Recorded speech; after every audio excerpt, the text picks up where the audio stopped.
मेरी माँ रोज़ मुझे एक कड़वा शरबत पिलाया करती थी और कहती थी ये शरबत पी लो, नहीं तो मैं मर जाऊंगी। मैंने एक दिन शरबत पीने से मना कर दिया और अगले ही दिन मेरी माँ इस दुनिया में नहीं रही। फिर एक दिन शरबत का राज जानकर मेरे कदमों के नीचे से ज़मीन निकल गई, क्योंकि वह शरबत नहीं, वह तो एक मेरा नाम जॉनी है। यह बात उस समय की है जब मेरी उम्र 17 साल की थी। हम जॉइंट फैमिली में रहते थे। मेरे पापा के 4 भाई थे। मेरे पापा सबसे छोटे थे। उन सब की औलादें जवान थी और सब अपने अपने घरों के हो गए थे। सबके यहाँ बेटियाँ थी। मैं ही उस खानदान का इकलौता बेटा था, इसी सबका लाडला था। खानदान का इकलौता बेटा होने की वजह से सब मुझसे बहुत प्यार करते थे और सब मेरे नखरे उठाते थे। मेरे सारे चाचा मुझसे ऐसे प्यार करते थे जैसे मैं असल में उनका अपना बेटा हूँ। मेरे मुंह से निकली कोई भी ख्वाहिश 2 मिनट में ही पूरी कर दी जाती थी। पर उस घर में एक ही इंसान ऐसा था जिसने मेरे साथ लाड़ तो क्या, मेरे से प्यार से बात तक, जिसने मुझे कभी प्यार भरी नज़रों से भी नहीं देखा, जो मेरा इतना ख्याल भी नहीं रखती थी जितना ख्याल रखना मेरे लिए उनका हक बनता था। उसने कभी मेरी हिम्मत तक नहीं बढ़ाई, कभी मुझसे यह नहीं कहा कि मैं उनके लिए अहम हूँ। और वह थी मेरी माँ। मेरी माँ मेरे साथ सौतेले बेटे जैसा सलूक करती थी। मैं पढ़ाई में अच्छा था, हर बार फर्स्ट आता था, फिर भी वह मेरी तारीफ़ नहीं किया करती थी। कोई भी अच्छा काम करता तो भी वह मुझसे गुस्सा ही होती। पापा भी अक्सर उनको समझाते थे कि ऐसा क्यों करती हो तुम। सब रिश्तेदार भी कहते कि इस औरत को अपने बेटे की कदर ही नहीं। एक दिन मेरी माँ ने तंग आकर सबके सामने कह ही दिया, हाँ मैं एक बेटे की माँ हूँ तो क्या करूँ, इसमें कौन सी बड़ी बात है। तुम लोगों के घर सिर्फ बेटियाँ हैं, इसलिए तुम्हारे लिए ये बात बड़ी होगी। मेरे लिए कोई बात बड़ी नहीं है। तुम लोगों को इतना एहसास है तो तुम कर लिया करो। इसकी फिक्र उठ, मेरे हाल पर छोड़ दो। मैंने आज तक अपनी माँ से कोई बदतमीजी नहीं की थी, उसके हुक्म के खिलाफ जाकर कोई काम नहीं किया था। फिर भी उसका रवैया मेरे साथ ऐसा क्यों था, मेरी यह बात बिल्कुल भी नहीं समझ आती थी। मुझे ये भी पता चला कि एक बार मेरे बाप ने मेरी माँ से ज़बरदस्ती तलाक भी ले ली थी, लेकिन फिर इन्होंने दोबारा शादी की थी। माँ ने मुझे इस बात की वजह भी नहीं बताई। वह मुझसे अपने दुख तक नहीं बांटती थी, पर मेरी तो माँ थी, मैं भी उनसे मोहब्बत करता था। एक चाची का रवैया भी सबके साथ बहुत ज़्यादा बुरा था, लेकिन वह तो सबके साथ ही ऐसी थी और हम जानते थे कि वह ऐसी ही हैं। लेकिन मेरी माँ मेरे कज़नों के साथ अच्छे से पेश आती थी, पर मैं उनका अपना बेटा था, लेकिन मुझसे प्यार नहीं करती थी। मैं उनकी मोहब्बत के लिए तरसता रहता था। उनके अलावा हर रात मेरी माँ मुझे एक जहर जैसा कड़वा शरबत पिलाती थी। यह काम वह मेरे बचपन से कर रही थी। उन्होंने पहले मैं छोटा था, उनकी बात मान लेता था, पर मुझको उनका ये रवैया बिल्कुल भी समझ नहीं आता था कि आखिर वह मुझको ये शरबत क्यों पिलाती थी। बस एक ही यही काम था जो वह मेरे लिए करती थी और रात को मेरे कमरे में मेरे लिए एक शरबत लेकर आया करती थी और उस वक्त तक मेरे पास ही बैठी रहती थी जब तक मैं उस शरबत को नहीं पी लेता। एक दिन वह शरबत पीने से मेरी तबीयत बहुत ख़राब हो गई। रात को मेरे पेट में बहुत दर्द हुआ, सारा घर बहुत परेशान हो गया और मुझे रात को ही डॉक्टर के पास ले जाया गया। डॉक्टर ने कहा कि आप जो भी पी रहे हैं उसे अब ना पिए। फिर अगली रात मैंने अपनी माँ को वह शरबत पीने से मना कर दिया। अपनी सेहत को भी बताया, पर वह नहीं मानी, जैसे उनको कोई मेरी फिक्र ही ना थी। क्या वह जानती नहीं थी कि मैं रात में ही अस्पताल से वापस आया हूँ। यहाँ तक कि मेरी माँ को साफ साफ मना कर दिया था कि मुझे इस तरह की कोई चीज़ नहीं पीनी है, पर उनको मेरी ज़रा भी फिक्र नहीं थी। सिर्फ इतनी फिक्र थी कि बस मैं किसी तरह से जहर जैसा शरबत पी लूं। आज पहली बार मैंने यह शरबत पीने से मना किया था। मैं अपने इरादे का पक्का था। वह समझ गई थी कि आज मैं उनकी बात नहीं मानूंगा। मैंने वह शरबत नहीं पिया। वह मेरी मन्नतें करती रहीं। वह बहुत परेशान लग रही थी। अचानक उनके मुंह से एक ऐसी बात निकल गई जिससे मुझे हैरान हो गया। उन्होंने इतना कहा कि अगर मैंने शरबत नहीं पिया तो गजब हो जाएगा। तुम प्लीज़ ये शरबत पी लो। अगर तुमने ये शरबत नहीं पिया तो क़यामत आ जाएगी। कुछ ऐसा हो जाएगा जो मैं तुम्हें बता नहीं सकती। बस तुम मेरी बात मान लो। पर मैं नहीं मानना। वह रोते हुए मेरे कमरे से चली गईं।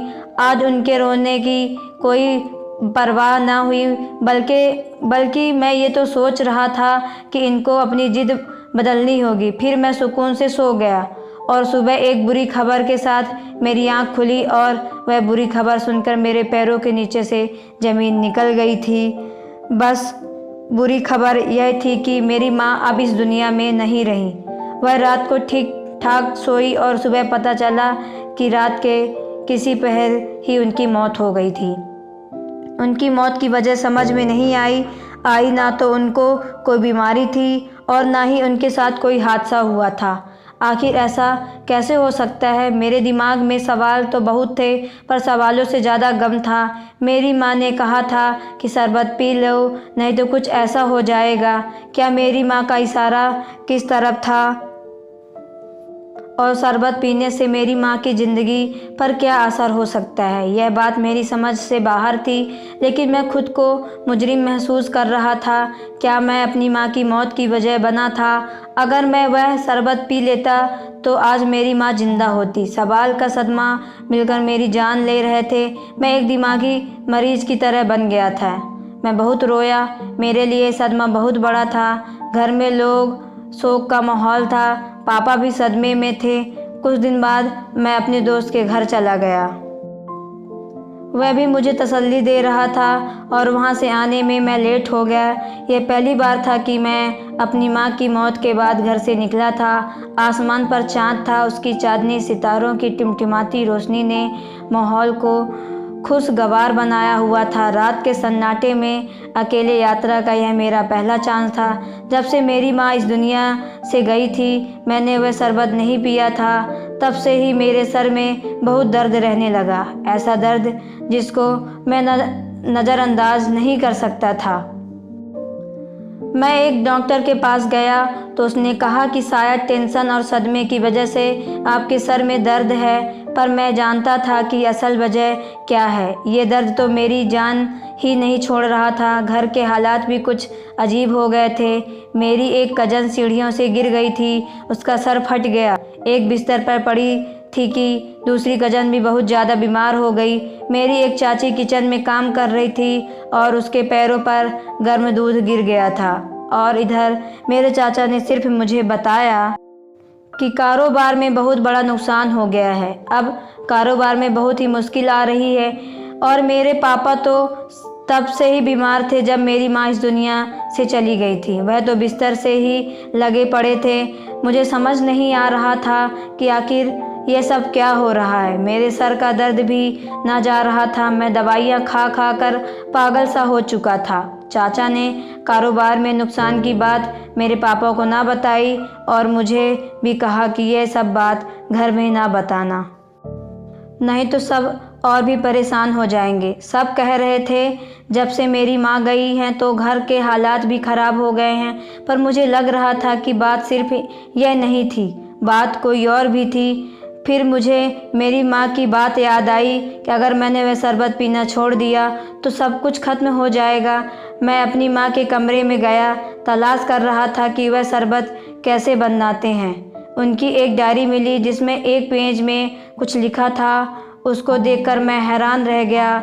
उस पर शायद किसी का पता लिखा था जिसके नीचे लिखा था, मुसीबत में इनसे मिले। मैंने अगले ही दिन वहां जाने के लिए सोचा और मैं जब वहां पहुंचा तो देख के हैरान हो गया। वह किसी बाबा का घर था। मैं हैरान हुआ। खानदान में कोई भी ऐसी बातों को नहीं मानता था।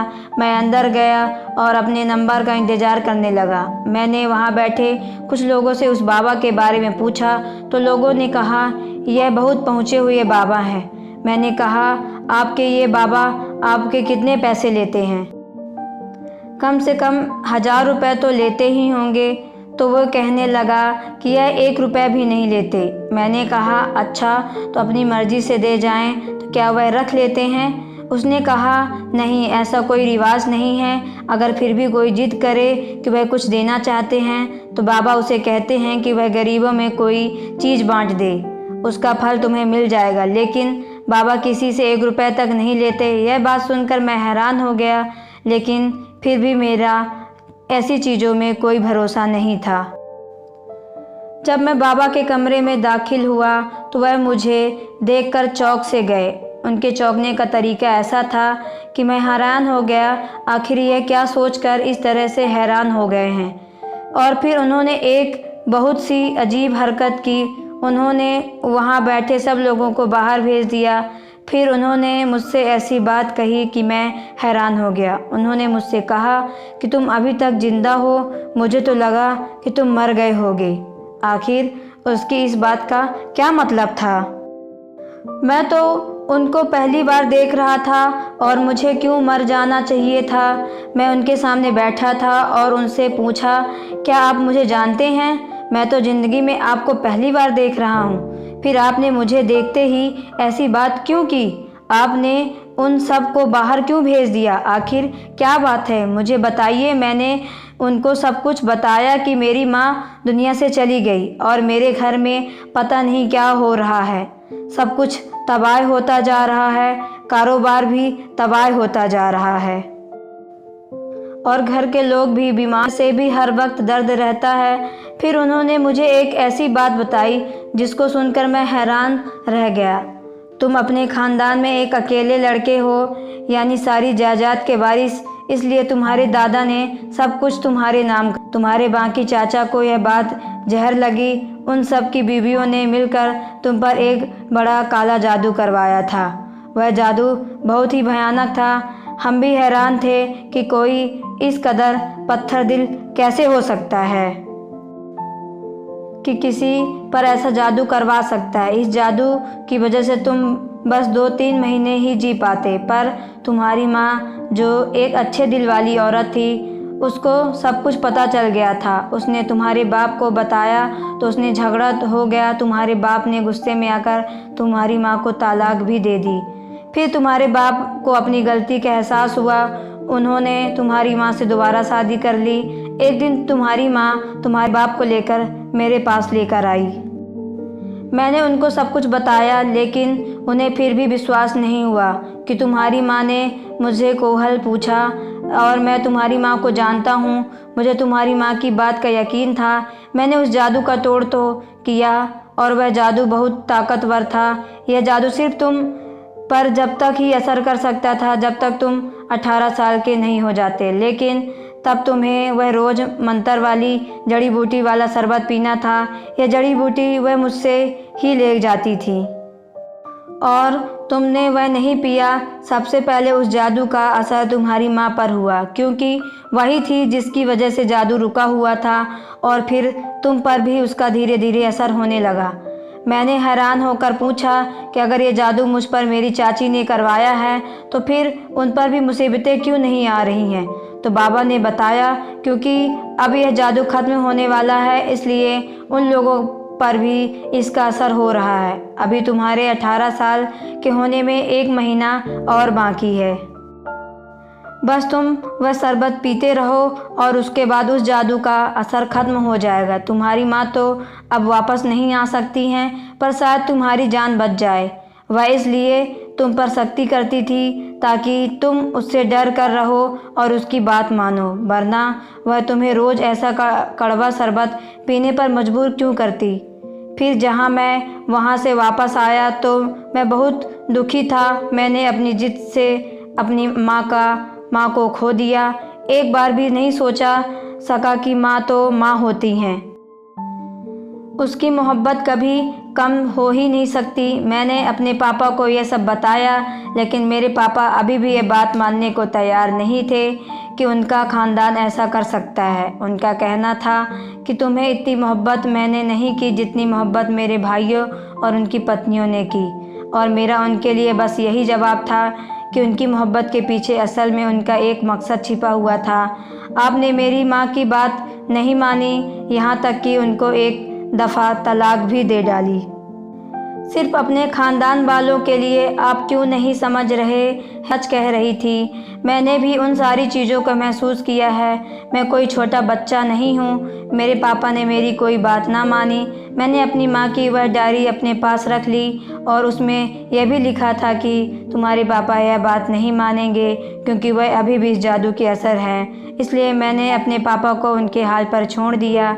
अब मैं उस बाबा के ढेर सारी जड़ी बूटी ले आया और घर में बैठकर अपने लिए खुद ही शरबत बनाने लगा। फिर मैं यह भी सोचने लगा कि इस शरबत को बनाने में कितनी मेहनत लगती है और यह काम छुप कर भी करना पड़ता था। मेरी माँ ने मेरी जान बचाने के लिए खातिर क्या कुछ नहीं किया। मैंने जाते जाते यह भी उनको बदतमीजी कर दी कि यह शिकवा मुझे खुद को सारी ज़िंदगी रहेगा।